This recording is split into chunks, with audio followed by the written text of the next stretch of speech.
here's another perfect example of how I do my selective weeding.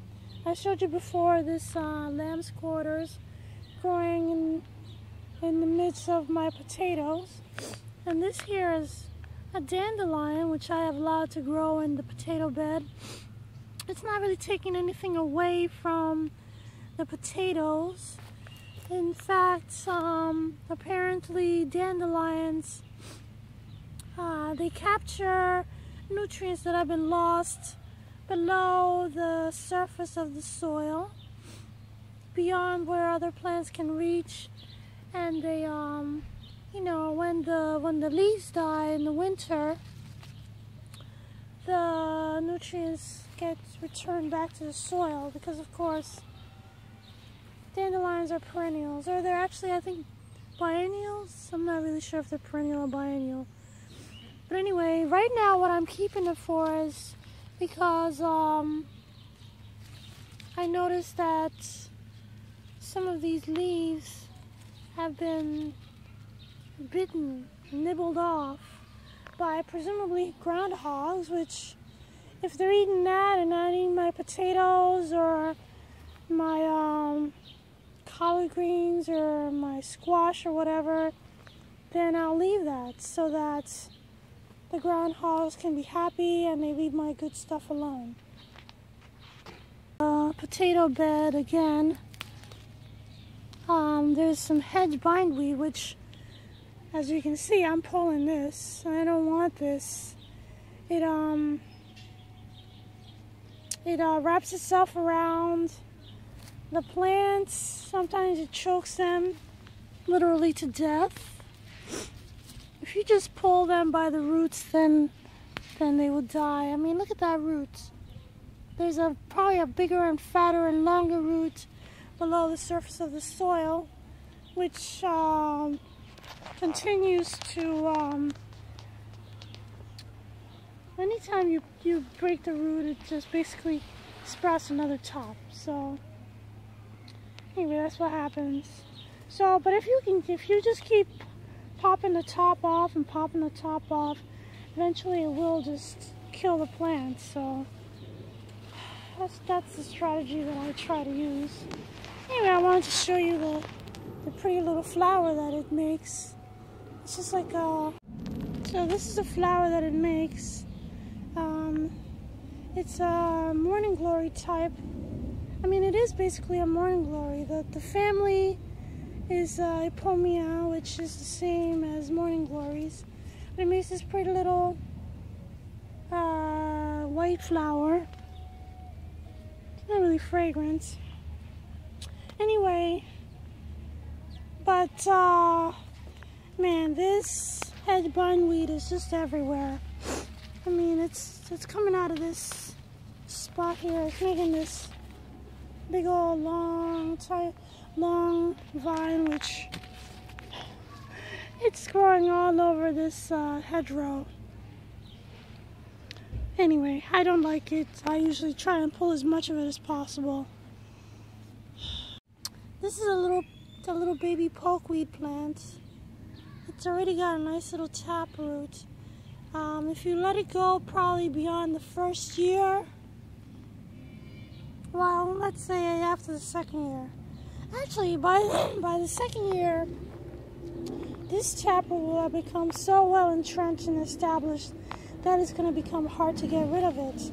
Because what happens is that the taproot reaches down further into the soil, and then when you pull the weed, the bottom of the taproot, the base of the taproot remains, and that resprouts itself.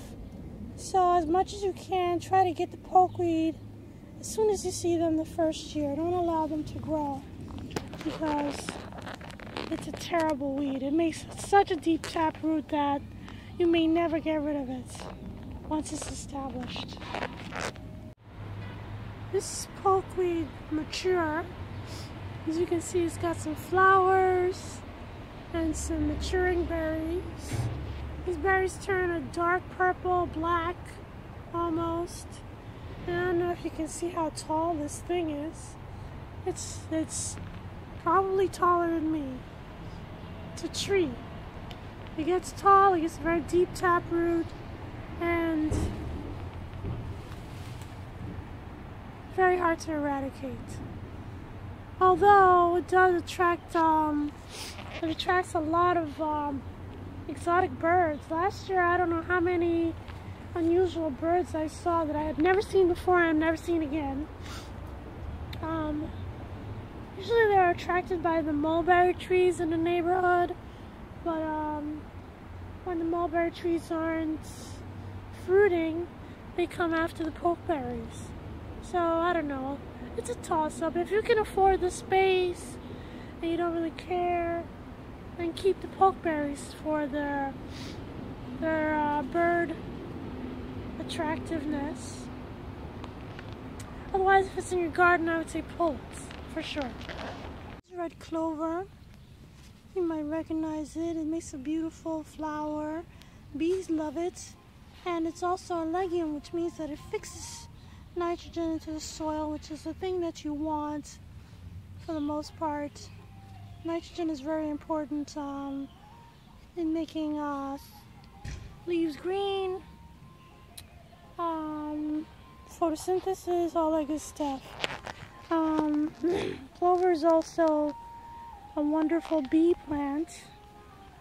You may have heard of clover honey. That's where it comes from. Well, it comes from that and also from white clover. White clover looks very similar. I have some over there somewhere. Anyway, it makes a very similar plant, but it's not as tall. It's just white, a white flower. But it's very fragrant too. And it also makes delicious tea. You can pick the flowers and make a tea out of them.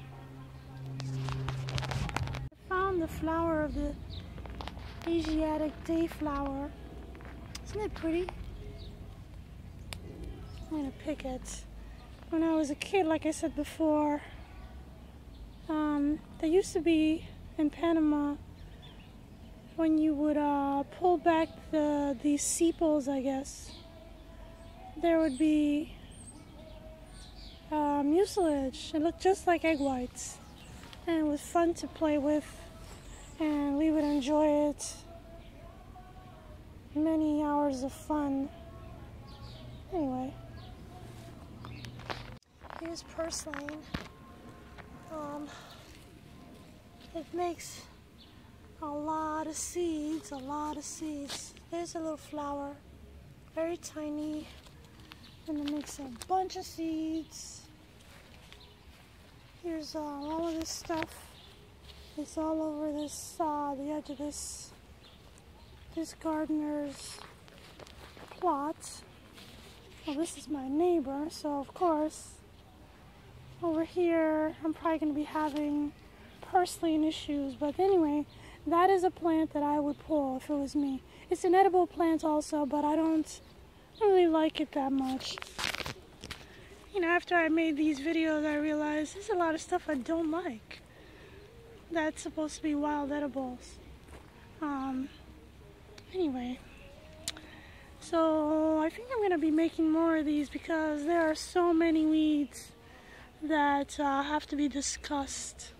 I just don't happen to have a lot of them in my garden. I have a few that are always there, but other places, everywhere you go, there's going to be one or two entrenched weeds that are always going to be in that location. Anyway, mosquitoes are biting me. So I think I'm going to say goodbye now. Thanks for watching. Are you coming? Everybody's lined up. Alright, so this is what we do with weeds.